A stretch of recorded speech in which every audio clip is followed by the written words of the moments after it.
I think we were great. Let's get to it.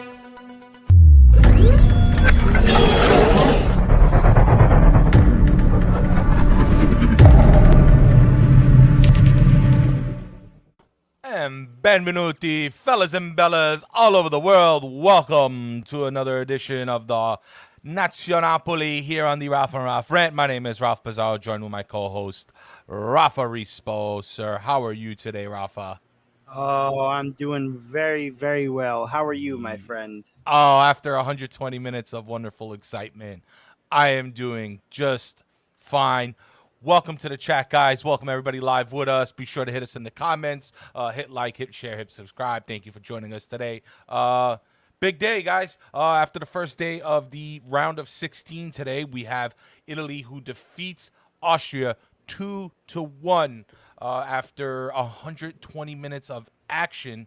But Mancini's men get it done today, Rafa.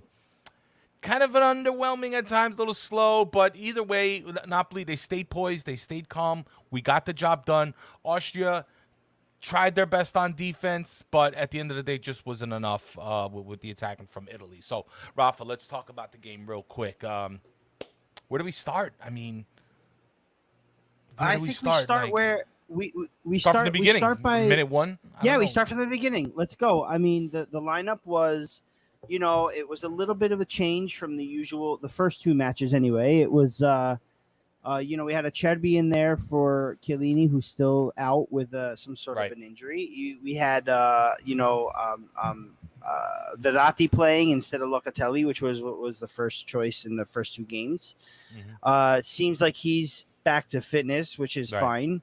And then nothing changes up top because, Insigne, Berardi, and Immobile is just the tandem right now, and I like the approach that Mancini took. I know he got a lot of crap about not starting Chiesa over Berardi today, but, as we will, talk about in a little while, it proved to work out. You know what I mean? And I know, it was in some tense times, and it was very, it was very questionable at times what he did. I honestly want to give kudos out to Roberto Mancini for sticking with the three that got us to the knockouts, and there you go. So first half was really good. First 15 minutes was a little nervy. I think. Let's not forget Austria. Austria finished second in their group with Holland and Ukraine and North Macedonia. Was that who they played? I forget. Yeah, North Macedonia. Yeah. And Austria got 2 wins. I think they got 2 wins. I think they beat They beat North Macedonia and they beat the Ukraine. Yeah, they got 2 wins. They finished a point above below the Netherlands, and they looked pretty decent doing it. So hats off to Austria for getting to where they are and for not backing down on us. First 15 minutes was very, like I said, very nervy, but we found our edge in the first half. I think we found our edge in the first half. Very nervy. Yeah, but we seemed to start connecting kind of, I would say almost like after 9 minutes, I started seeing it. But then slowly but surely, like Italy, once again, I don't know if dominating is the right word, Rafa, but they certainly were in the Austrian half for most of that first half at the very least, and even most of the second half, to be honest. And I give a lot of credit to Italy and Mancini's men there because it takes a lot to go up against these. Turkey kind of did. I'm sorry, not Turkey. Austria kind of did something similar to what Turkey did as far as their approach to the beginning of the game, where they would come back on defense and have 5 men on D, 4 men in the midfield with 1 man up front. What's his name? The guy. Either way, I have problems. Arnautovic. Did I pronounce that right? Arnautovic. Yeah. Arnautovic. Yeah. I didn't want to butcher that one, but what's up, Luca? No, that's Ciao, okay. Forza Zudi. And to think about all the patience that Italy has to have when going up against those kind of defense. I mean, I felt, shoot, I felt overwhelmed watching it. You know, Mm-hmm. it wasn't easy, and Austria was super disciplined, and they were able to maintain that defensive form again, just clogging up the middle, giving Immobile a hard time, giving Italy a hard time for those like 1-2 passes that you see on the edge, but you know. I guess we'll talk about later, you know, about how the bench kind of comes in and played their role. But Mm-hmm. um, let's talk about let's talk a little bit on Senior, Well, maybe. You want to, or you want to, do you want to wait for him, or do you want to like get it? we could talk about Insigne. I think he played a decent game. Mm-hmm. I didn't see, you know, I didn't see any slowing down from his game. I think he played his game. Mm-hmm. Got caught offside a few times. I really love how, and he did this in Napoli too. I really love how, you know, the left back gets in as the winger, and when that in attack, and when that Right. happens, Insigne comes more central, and I Right. freaking love that because you know, with a left back like Spinazzola, who you know, it has been just beast in it this entire Euro, and he really Right. he had a really good season too. But with the national team, I feel like they, you know, Insigne just is in his role. Mm-hmm. He's one of the best. He's one of the best, you know, Right. and that's what this Italian team allows these players to do is play their actual Right. positions. Like you don't hear a lot from Jorginho because you're not supposed to. Jorginho's the guy who gets the touch and gives it out and Gives it out. distributes. You know, you're not going to hear from him a lot because Mm-hmm. that's what he does. But he's doing that, you know, and Verratti's doing his thing. And I had a little problem with Verratti today, but you know, everyone's in their right position. Di Lorenzo on the right. You know, we should talk about him too since he's a Napoli player and he was an Certainly. animal today. If you ask me, he was a he did a very good job at the position today. Um, you know, For the for the most first part, half anyway. the Let's just defensemen were say, highly rated today, from what I yes, saw as they far were as very ratings go. highly rated. They That's did a right. good job. Foot Mob had a Cherby as man of the match. I Man of the don't know match. who won the actual. I don't know who won the actual player of the match Mm-hmm. from UEFA. That's yet to be determined, or I just didn't see it yet. But Mm-hmm. still, as far as Insigne goes, I think he played fine. You know, he was I mean, I'm pushing a little ahead, but in the second half, or you know, was it the second half, or was it? No, it was extra time where we had the free kick. He almost made it 2-0. You know, Oh, he almost scored and made it 2-0. I Di believe it was Lorenzo. extra time. Di Lorenzo No, was the no, one. no, no, no. I'm talking about Insigne. Insigne. Sorry, I missed that. Insigne I got yes. with the free kick that was saved by the keeper, and Yes, yes, it yes, was yes. yeah. Mm-hmm. And it was a great free kick, you know. Mm-hmm. And I feel like Insigne gets a lot of crap from a lot of people, and you know, most notably the guys over at IFTV, our very good friend Marco and Mike. They you know, they don't give the crap, but their buddy Ryan is Sorry, not an Ryan. Insigne fan. Sorry about Ryan, that, you are dude. not a Napoli. Well, he's not a He Napoli fan. He's pissed a off a Man few U Napoli fan. Dons today. I know that, but I'm He sure he did piss pissed off off a a few Napoli. Yeah, a But handful of them. Ryan, and listen, Ryan's a Premier League fan, so he knows a lot about the Premier League. He's used to a very fast pace, very quick distribution, very different style that we play in Italy. You I know, think Michael and Lisi was telling us that Spinazzola was man of the match. Is that Spinazzola. official Well, or is that opinion? Let us is know, that your Michael. opinion, or was that official by UEFA? Because if that's true, that's two, and he's on. Yeah. Well, he was on the UEFA group stage team of the group stage. It was Spinazzola. It was Spinazzola, Locatelli, and it might have been Barella. I'm not 100%, but there were three or four Italians. Might even have been. I know it was Spinazzola. It might have been Immobile. Might have been there too. I'm not 100%. No, he wasn't there. But anyway, the point is this. Okay, the point is this. Insigne has a particular game, and he plays it. And when he plays it, he's untouchable on that side.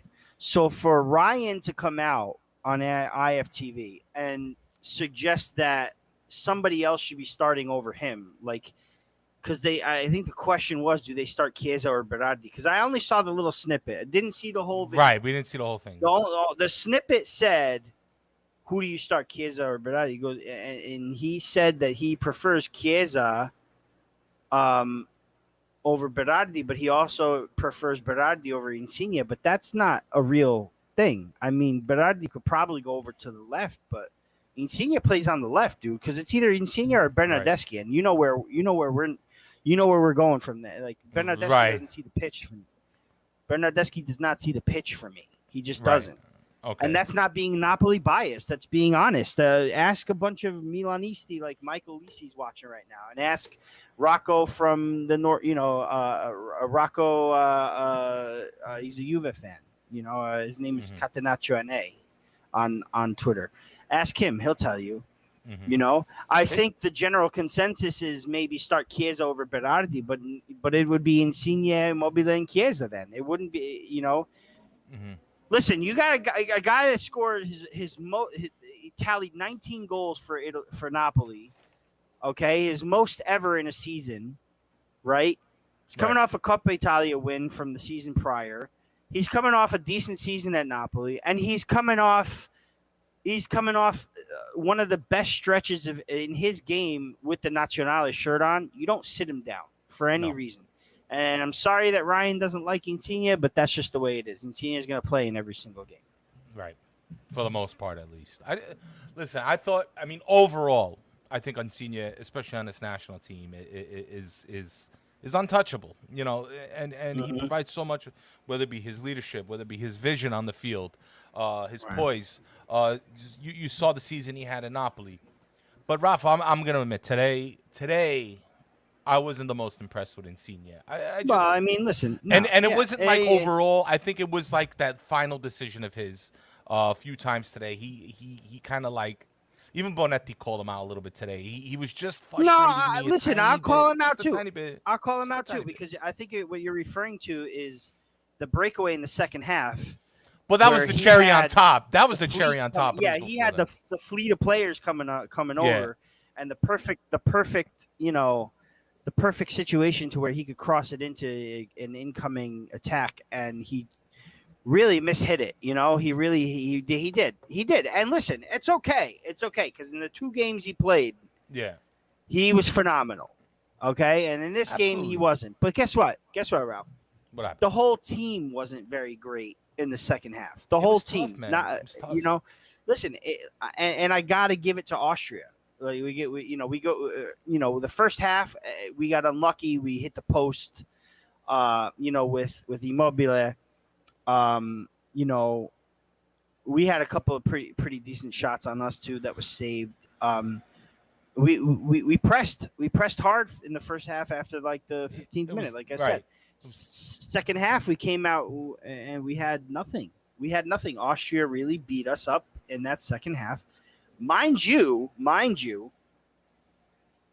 they made one substitution in the second half, and it was like in the 88th minute. It was because of an injury. They were preparing to go into extra time with 0 subs made, which means they had an opportunity in extra time, 3 opportunities to make 5 substitutions in extra time, which is unimaginable given that we had 1 left, right? And we looked a little sluggish in the second half. I'm not going to lie. The whole team did. I would definitely say that by time extra time came with the subs, we looked a little bit more energetic. But I wasn't too impressed by Austria, be quite honest. They didn't have much for me. I don't think they did much offensively. Like I said, I know Arnautovic kept trying to split the D, get behind Bonucci and Acerbi, but had him covered. It wasn't happening. It wasn't every time they went forward, crossed the ball, or they tried to go the other way, they lost it. It was just a turnover.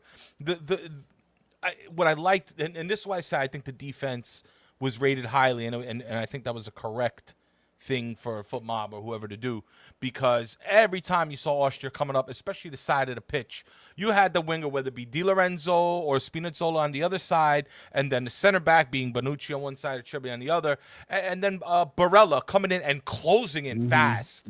Whoever had the ball got closed in fast, and you saw a lot of that happening to the game, and they just did not have time to set something up. This is where Italy really strives. Defensively, they are giving teams a hard time to set up some of these plays. And Austria didn't have much. Like, Italy may have had a hard time moving forward, but that's what happens when you got 9 guys clogging the middle of the field. It's hard to get those 1-2 passes off that Italy are so good at. But I wasn't too impressed. I think and that's fair, and that's a fair assessment because at the end of the day, you know, Austria's chances came and we shut them down. And their one goal the one time they penetrated the defense and got the goal, they were offside. Now, whether you want to call it a soft offside or a really close offside or you know, if this wasn't the age of VAR, that would have been a 1-0 for Austria. We would have been out. I heard that. Possibly, but they have a point. The point is, though, the real point is, VAR exists for this reason, for teams not to get screwed over. Right. And the right call was made because he was offside. Right. And that's it. You know, so yeah, he penetrated the defense and scored.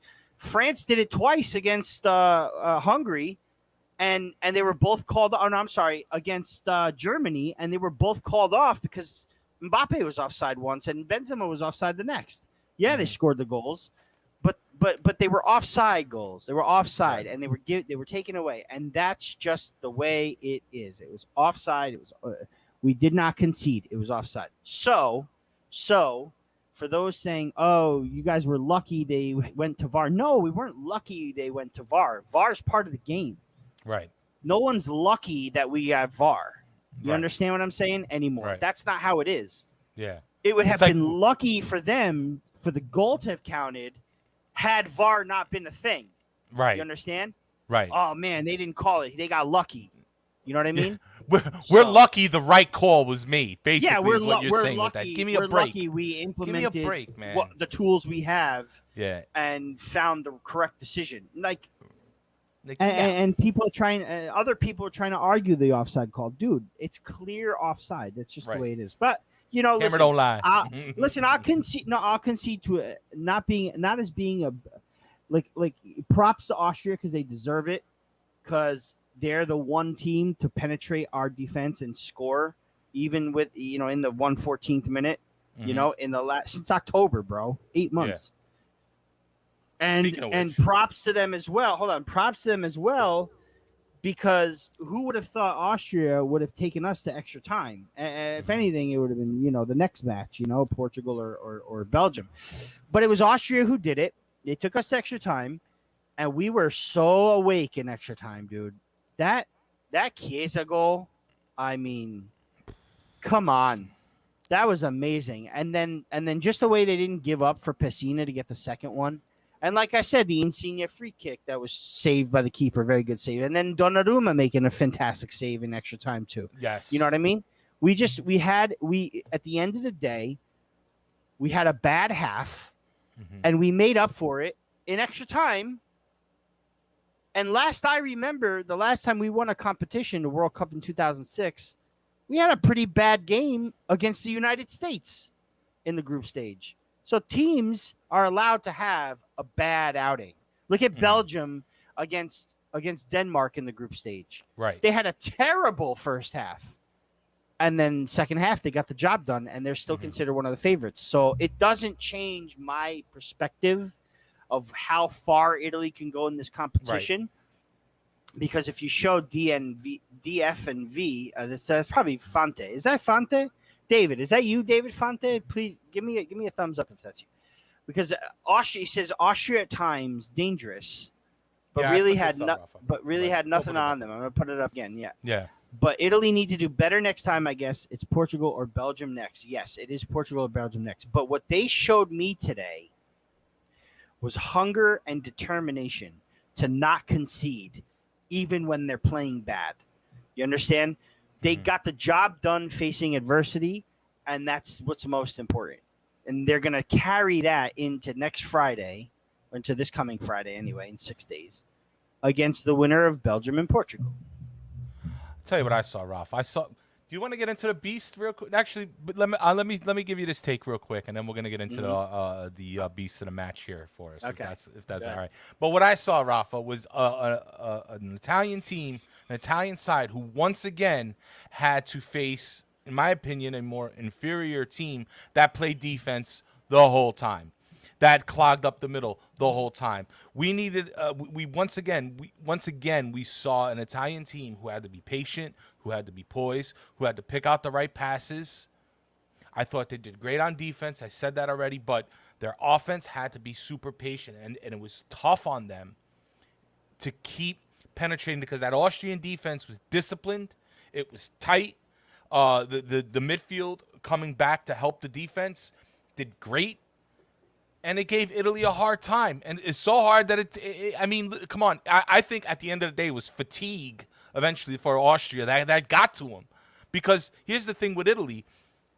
Yeah, you play super defense on them, they're going to have a hard time. But they also show that the minute you get a little tired, the minute that you give them a little space, or the minute you make a mistake, it's lights out. It's lights out. So that's what I saw in Italy today. Was it the most fun? Was it the most entertaining? I mean, even Insigne, did I like his play? No, I wish he did a little bit better. But still, it's really, really tough to face. Helped out the defense, though. He came back. Maybe he did. Come back and slide tackle and win the ball in the defense. I mean, listen, he didn't have a terrible game, Rafa. That's not what I'm saying. It wasn't a terrible game. No. There was a few final decisions that frustrated me a tiny bit with Insigne. But other than that, he's all right. I think he'll bounce back. I think they'll be fine. I mean, we'll be all right. Andrew Drata, we play better against top teams historically. Yama Bella. Yeah, so does Napoli. So does Napoli. Does that that's not a coincidence, man. I love this. Yeah, I'm a big ADL supporter. But let's do the beast of the match, Rafa. It's been a minute. I'm excited about it, and this is going to be a good one. All right, guys. In the chat, the beast of the who match? is the beast of the match, guys? Hit us up in the chat. What do you think? Let's put it out now. Let's do it.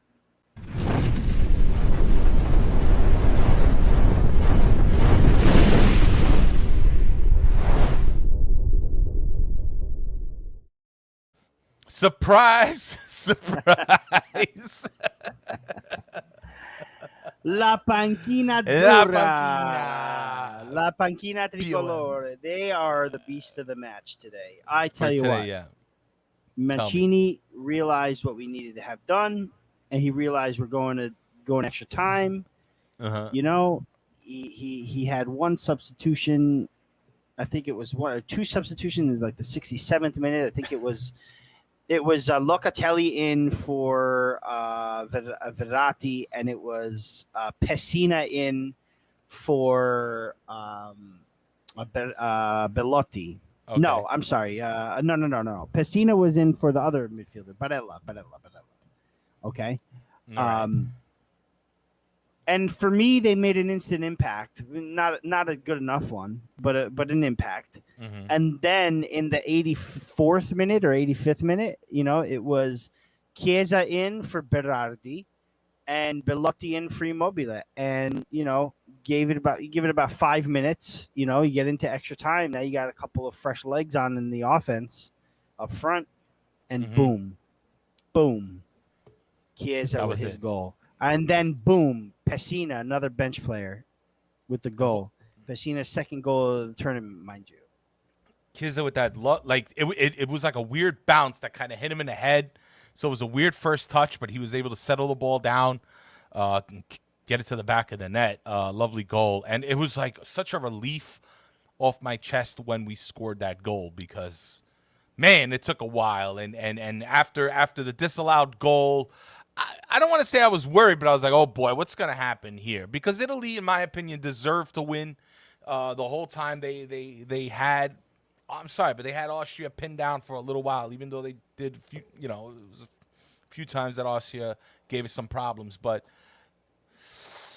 that bench came on and made the difference. And I could tell. By the 65th minute, I was like, Mancini got to make a little bit of a change here. We need the bench to come on. We need some fresh legs. We need some energy to kind of put just some fresh legs to put some new energy back into the team and attack Austria while they're a little bit tired. We were going to need that, and we saw it. They opened up a little bit, and the goals came in.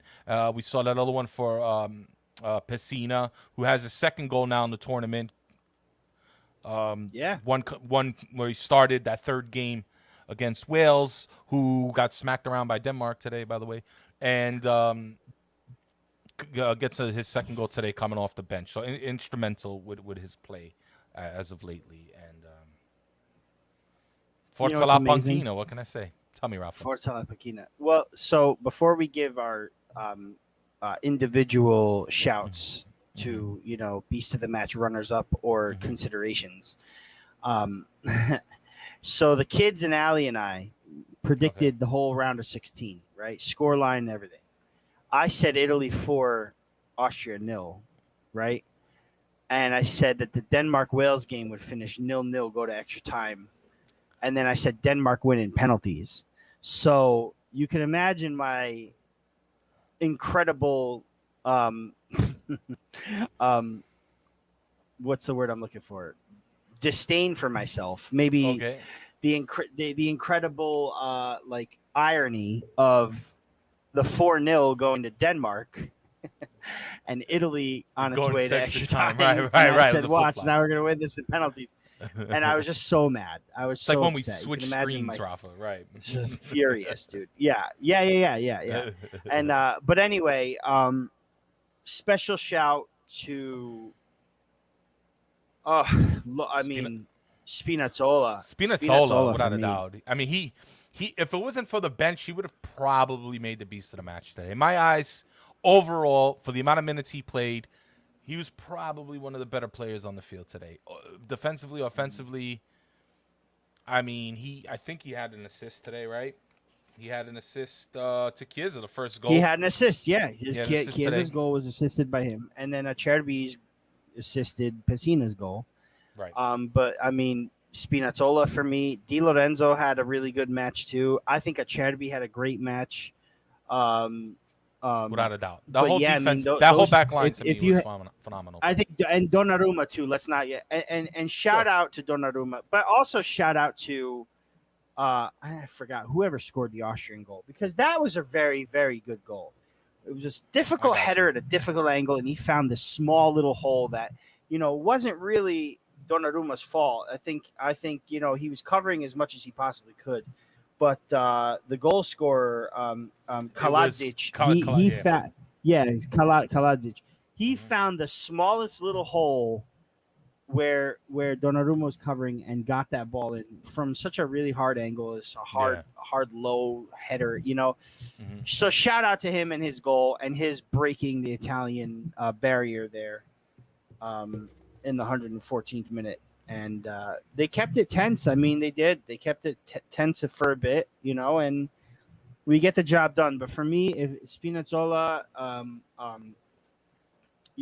Acerbi, and Di Lorenzo for me. And I gotta say, I wasn't too thrilled with how you said you weren't too thrilled with Insigne. I wasn't too thrilled with Verratti today.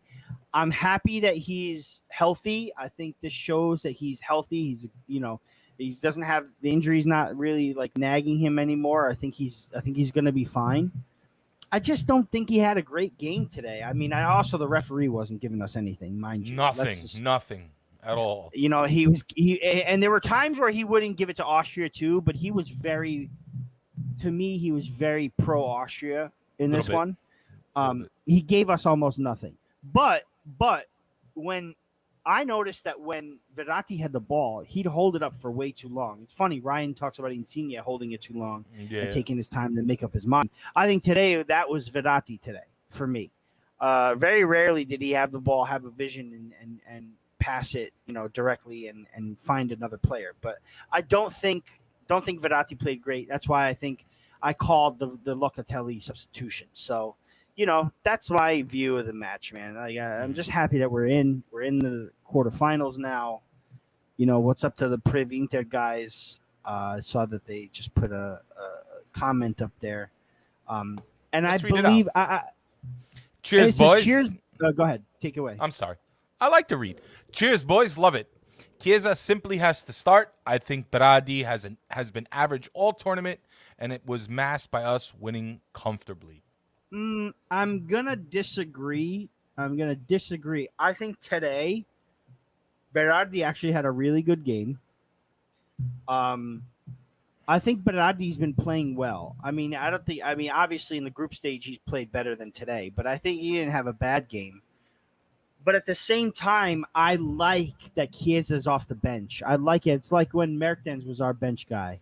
It's like the super sub yes, when we had Higuain and before Milik went out to injury, Mertens was our super sub, but we had that spark of just energy, the fireball of energy, guy who knows how to score goals, come off the bench when we need him. I think Berardi's good enough to start, and then Chiesa come in if we need him. I don't think Berardi's going to be the reason we're down 1-0. You know what I'm saying? Mm-hmm. So for me, I like the three up front being, Insigne, Berardi, Immobile. Right. I appreciate the comment, but I just don't agree. I don't agree because now then you have Berardi to come off the bench, or God forbid Bernardeschi. You know what I mean? Mm-hmm. I just think that Chiesa's that spark. Got you. And it worked out. Hell, he got the goal. He got the first goal. Worked out, man. Yeah. And it was all downhill from there. Lovely touch by him again, and he was able to control it. But, Rafa, last time we were in London, March 27, 2018, it was a friendly game against England. Mm-hmm. And we tied that game 1-1 with a goal coming from Lorenzo Insigne from penalty kick. Nice. We are now 31 games undefeated. Unbeaten. I'm sorry. Unbeaten. The undefeated streak is at 12. 12, okay. Yes. But unbeaten. 31 games, which beats our own record from the Italian national team from, I think, 1934 to 38, which was also matched by France from 1994 to 1996. So Italy today beat their own record for the 31 unbeaten games. Yes, actually, it's 1939 was when the record was broken. So, no, right. yes. So, but it was 30, what was accumulated for over those few years is what I'm talking about, right? Yes, for those 4 years. In right. the decade that we won the World Cup, it was the 34-38 World Cup, right? The two World Cups, and our loss, our first loss came in 1939 from that streak. And you're right, it was 30. So Mancini has beaten that. I actually have my own little list here. I know you had the list there. Yeah. One more fun fact about 1938, Rafa, before and then I'll let you go because I know you get the minutes. Dom called it out on Twitter today. I saw it. I read it. It was reported on Area Napoli. And I wanted to say, I was going to tweet it, but I was like, I want to save it for the show. So he said, I'm not copying. I'm not stealing. I'm just second because we're doing the show now. But either way, and they're 6 hours ahead, so not fair. But so fun little fact. In the 1938 World Cup, which was won by Italy, the third place game was played Austria against Germany. And it was played in the Giorgio Ascarelli Stadium in Napoli. I believe it was 34. I'm sorry, not 38, 34. Ralph, if you can just quick fact check me real quick. Was it the Olympics? I think it was the Olympics. Was it the... No. It was... 34. Anyway, Germany against Austria. They played in Napoli. It was the Giorgio Ascarelli Stadium for the third. No, it was the World Cup, Rafa. It wasn't the Olympics. Mm-hmm. It was the World. It was one of Italy's first World Cups. So Germany had to play Austria in the third for the third place game, and they both came onto the field. Both teams wearing white jerseys. So to fix the problem, Austria went and used light blue jerseys that they got from the Napoli team because they were playing at the Napoli Stadium and wore the Napoli jersey against Germany to play the third place game in the World Cup in the mid-30s there. I mean, they did end up losing the game, but fun fact, Austria had the Napoli colors on in that year. So really cool. Anyway, moving forward, Rafa. I think we that's didn't that's a fun story. It's a fun story. I think it's cool. It's just like you see how they had to, they didn't have equipment managers probably, and all these big squads of people that can help the team. Basically, a second team to help the other team, and they had to improvise. And it turns out they had to wear the Napoli jerseys. So really, really cool story that went on there. But there's more, Rafa. I know. Italy didn't concede a goal in a little while. We'll talk about that real quick. Yeah, it was. So, it was. So now it was 19. Okay, throw me some numbers. Thank you. So Italy hasn't conceded a goal before today since October 2020, and that's 8 months. And coming into today, it was 1,090. I think it was 92 minutes. Okay. Along those lines, right? Giving up the goal in the 114th minute, considering the minutes in the extra time, right? We got it to 1,216 minutes. The previous record was 1,143 minutes. So, there you go.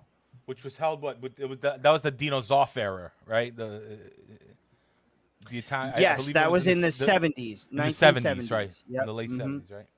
The late 70s. It was 1,143 minutes was the record, and it's now at 1,216. So that means Donnarumma now holds the record, right, for the Italian goaltenders, I believe. Or no, does he hold the record? Well, yeah. I mean, yeah. He's the It's I don't know how it works. It's an Italian record. It's an Italian record. Donnarumma did sit out a couple of friendly games before the Euro. He came off for Sirigu in the third group stage match. But it's an Italian record. I mean, Donnarumma could lay claim to it, but he just got scored on. So, sorry. it's just an Italian keeper record. It's an Italian team record to not have conceded a goal. Right. But 12 wins in a row, and it's something like 32 goals for and 1 against. So it's not too shabby at all. Not too shabby. Excellent, Rafa. Overall, somewhat satisfied. I mean, we got the win, Rafa. Very, very satisfied. I'm like I said, I'm satisfied that we came through adversity, with our backs against the wall, and we came out and we look as united as ever before. Mm-hmm. You know what I mean? It's okay. Teams can have one bad half. Like I said, Belgium had a bad first half against, Denmark came through. England had a crappy game against Scotland, still won the group. It's not the worst thing in the world to get your crappy half out. Right. And now we play the winner of Belgium and Portugal, and they're going to beat the crap out of each other, whenever their match is. And I think we have a good chance to win that too. So I think. And so, listen, if we don't, we don't. But if we do win that match against either Belgium or Portugal in the quarterfinal, for me, job done. Semifinal is what I said. From the beginning, when Euro 2020 was supposed to happen in 2020, right. I said the semifinal. Yep. Right. I'd like to see, I said maybe a couple episodes, Rafa, that I want to see what Italy's going to look like when they're playing a team that's really pressing them. I know we saw it a little bit with Switzerland, and they were able to kind of hold them back, and they didn't concede any goals.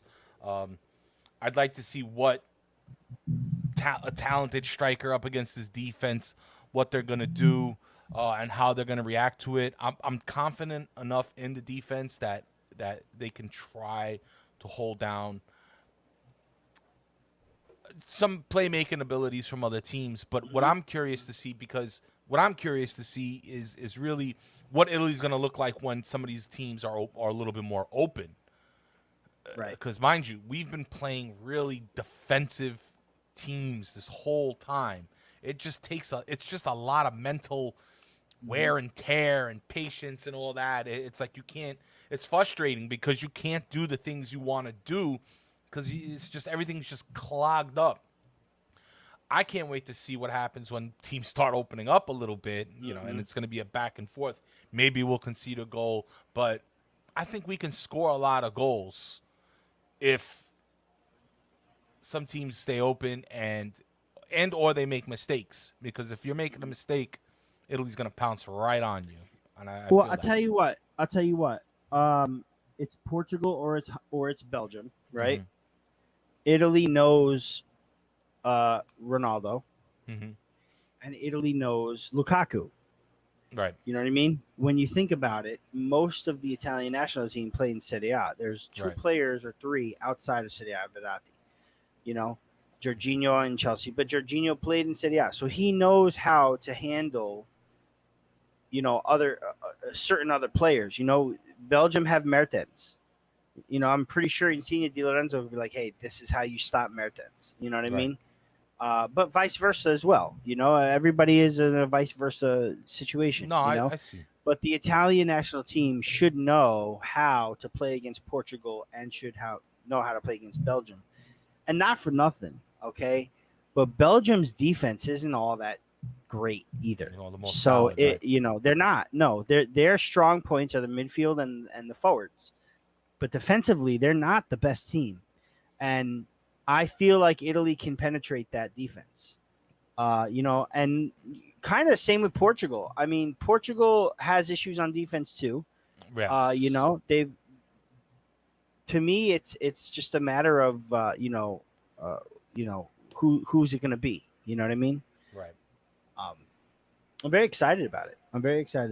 I'll be watching that with my eyes glued. With my eyes extremely glued to the TV. Who would you be a little bit more afraid of, Rafa? Belgium or Portugal? I think Belgium. I'm not too afraid of Portugal. I'm not either. But what I'm afraid of with Belgium, if they get into a little bit of a defensive shell and then they start counterattacking with Lukaku. But the defensive shell, like I said, they have problems on defense. Yeah. You know, I think they're one of the big teams. They have the biggest problem on defense. It was the Netherlands, but I think they seem to have figured that out. And for me, the defense, you know, the English defense and the Portuguese and the Belgian defense, to me, are like, they have a lot of issues to me. You know, I just don't rate England, number one, and altogether. Sorry, Jonathan, I love you so much. Sorry, Jonathan. Jonathan, come back. All right, I still like England. 3 o'clock tomorrow, guys. Yes. 3 o'clock tomorrow Eastern. Who? We find out who we play in the quarterfinals on Friday at 3 o'clock. That will be Friday at 3 o'clock. So I will have to leave work for that, and I'm prepared to do that. I got some special closing music today, Rafa. If you're still in the chat, give us a Forza Italia. Yeah, come through. Give us a Forza. Come through. We know it's been slow. It's the summertime. A lot of our usual suspects, Ralph. I was talking to them. They're all out right now. You know, they went out. They watched the game. They're at the local bars. Yeah. You know, only us old guys were home. You know, but listen, I'll tell you what. Italy make the final. I'm prepared to make an appearance at Ribalta. I'll be there. Let's do it. Italy make the final. I'll be there. We'll call Rosario. We'll make it happen. You heard it first. Raf and Raf. Live. If it's Saturday. Hopefully. I'm confident we can do something. Honestly, I'm not too worried. I'm really, really confident. But again, let me get big Forza Italia. I'll start it up.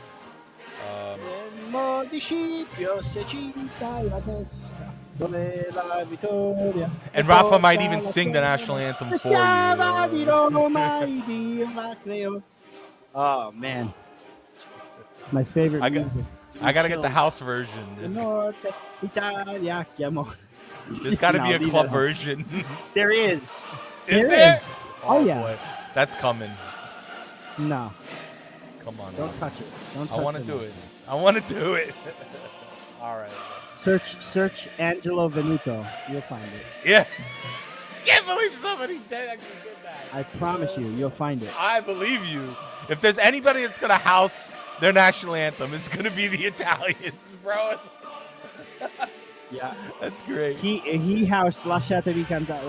That's right. It's the same guy. L'Italiano Right? from Toto Cutugno, yeah. All right, we'll see what Hey happens. man, listen, slow Napoli news, but we're gonna have our own kits. That's confirmed. Mhm. Our own kits produced by us, designed, helped by Armani, and produced by us. So Armani EA7, yeah, De Laurenti's daughter, in on kind of yeah. spearheading the project. Some people are already talking smack. Everybody relax. All right, just chill out. You know, like Yeah, chill out. chill out. We might have Armani jerseys. What are you mad for? Why are you mad? Let's enjoy the Euros, and then we'll Yeah. bitch about everything Napoli. Yeah, we'll bitch about right. No, for Ferragosto, we'll bitch about. Right. But All right, my man. all right, guys. Forza Italia. Thank you to everybody in the chat. If you're here on the replay, please hit like, subscribe, share. Leave us a comment. Leave us some feedback. But until then, Forza Napoli, Forza Azzurri. Rafa, great show. See you Yes, again you too. soon, all right? Ciao, ciao. Ciao, ciao, guys.